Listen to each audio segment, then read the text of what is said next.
Mas tem algumas coisas aqui que são muito alarmantes também. E tem uma frase aqui que eu queria entender de onde vem esse dado, que fala que em circunstâncias de eventos climáticos extremos ligados à água, existem dois comportamentos opostos. Em situações de enchentes, a marca é da solidariedade.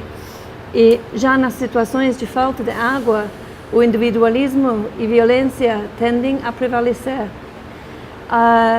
Bom, queria entender sobre isso, de onde vem, quais são... Isso é um dos aspectos que tem sido trazido por algumas das organizações da Aliança, né? Quem trouxe foi uma delas foi a TNC do Brasil, que tem apontado, com experiência em outras regiões, né, de que é muito mais comum numa situação de enchente despertar solidariedade. Isso a gente vê bastante aqui, viu no Rio de Janeiro, né, com o Zeca Pagodinho, com o seu, né, e numa situação de escassez de água, até como nós vimos em Itu, acaba tendo uma situação de tensão, de conflito entre as pessoas e até do individualismo. Não, eu vou garantir, como nós já estamos vendo, né? Tem matérias aí que apareceram desde uma pessoa que tenta atropelar outra pessoa porque fica revoltada que a pessoa está lavando a calçada,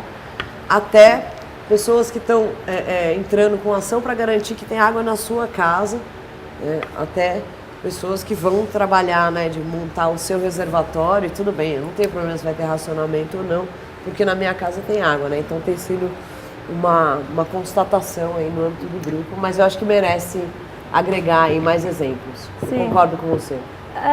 Bom... Porque ela chama atenção mesmo. Bom, eu já fiz reportagem e eu já vi um pouco disso. Eu fui ontem fazer reportagem num condomínio onde teve falta de água por 4 dias sem água. E aí uns 20 dias com muito pouco água. E o que me chamou muito a atenção, ou seja, esse não é uma crítica à minha pergunta, é mais uma preocupação, porque o que eles contaram era que a reunião de condomínio virou muito agressivo, muito rápido. Cada ponto foi discutido de uma forma bem agressiva. Eu vi casos de vizinhos de condomínios entrarem em briga de porrada por causa dessa questão. Dos maias também, né?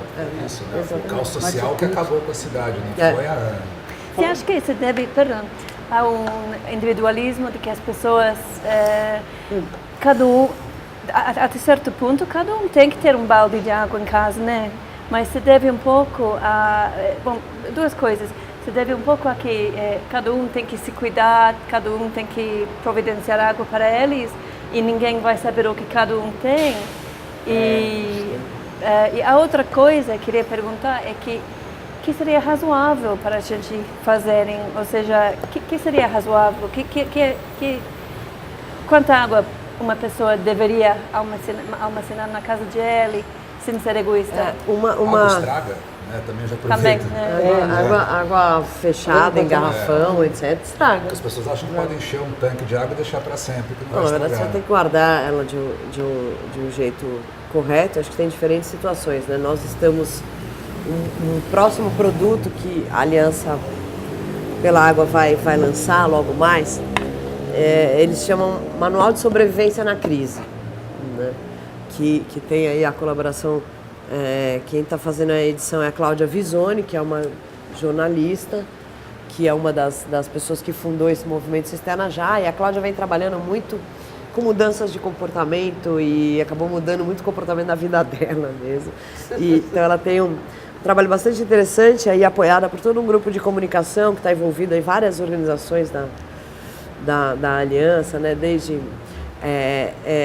Estão montando esse material que chama Manual de Sobrevivência na Crise, que tem assim, um geral sobre coisas que você pode fazer e coisas que você deve aprender para uma situação de emergência, né? Por exemplo, vai faltar água, você tem que ter guardado mais ou menos uns 10 litros de água potável por pessoa, né? Então ali tem umas quantidades e umas sugestões de como você faz para armazenar direito, como você pode fazer para diminuir drasticamente o seu consumo, ou aumentar bastante o seu reuso de água. E vão dicas assim, que é uma manual de sobrevivência na crise mesmo. Tem manual de sobrevivência na crise hídrica. Como é que a gente acha isso? Como viver. Ele vai ser lançado, acho que aí logo após o carnaval, a gente deve soltar esse material, até nessa compreensão de que, pô, para além das questões que a Aliança tem trabalhado aqui, ou seja, de alertar, né, não só o poder público, mas alertar os segmentos da sociedade sobre o tamanho da dimensão, né, que essa crise pode tomar, né, e bem além do racionamento, como a gente falou, o tipo de impacto que pode ter, é também assim, bom, tudo bem, mas até isso daí começar a acontecer, como é que a gente pode criar algo que seja um pouco de prestação de serviço, né, juntando todo esse conhecimento que está se agregando em torno da Aliança, diferentes frentes, tem desde organizações que trabalham com combate ao desmatamento, outras trabalham com direito ao consumidor. Então, isso daí, inclusive, tem sido, acho que uma das outras coisas boas da crise você ver, de repente, um conjunto de sociedade trabalhando junto. Ou vai reforçar a desigualdade que tem nesse país, né? Isso pode ser também outro produto. Uma proposta concreta. Vocês têm insistido muito na criação de comitês que tornem transparente a gestão dessa crise. E são meses, e o problema se agravando, e nada de comitê. Em São Paulo tem, de alguma maneira, na cidade, no município de São Paulo, um conselho da cidade. Não era o caso, esse é o município maior da Grande São Paulo, metade, pelo menos, das pessoas da Grande São Paulo estão aqui. Não era o caso de cobrar do prefeito e cobrar mesmo desses membros do conselho da cidade a criação, mesmo que seja ainda sem poder, mas um conselho simbólico que tenha gente dos movimentos, da academia, da prefeitura, porque alguma coisa... Esse é um pouco do teor da carta aberta que foi aprovada em dezembro no Conselho da Cidade. Inclusive traz esse tipo porque de... parece que o Haddad, na reunião dos prefeitos, que teve há uns 10 dias, propôs a formação de um comitê que tivesse as prefeituras, e parece que... Foi criado pelo governo estadual na semana passada, por decreto, um comitê que se chama Comitê de Crise, que está vinculado à Secretaria de Recursos Hídricos.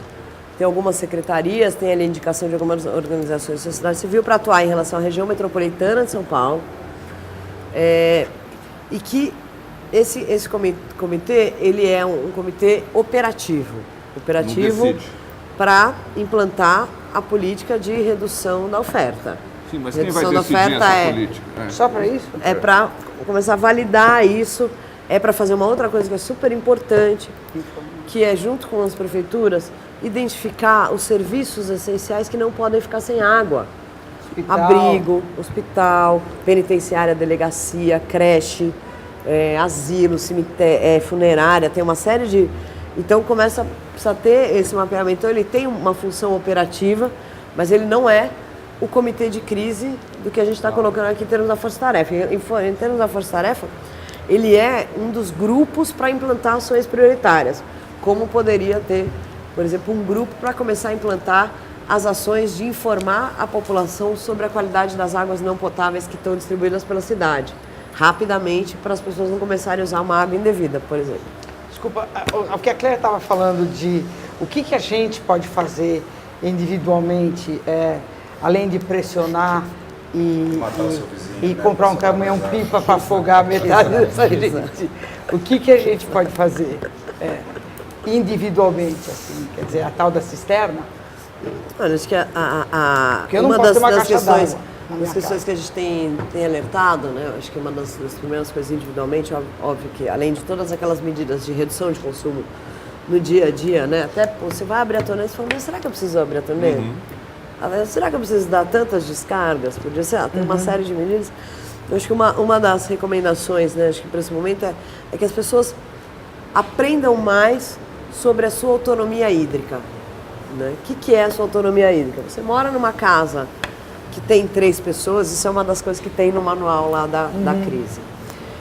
Uma casa que tem 3 pessoas, consome 10 mil litros de água por dia, sua caixa d'água tem capacidade de 1.000 litros, então você vai dividir uma pela outra, você vai ter 3 dias sua caixa d'água dura 3 dias. Você Ok. consome, são 3 pessoas, consome 100, 300 litros por dia, 1.000 litros, vai durar 3 dias.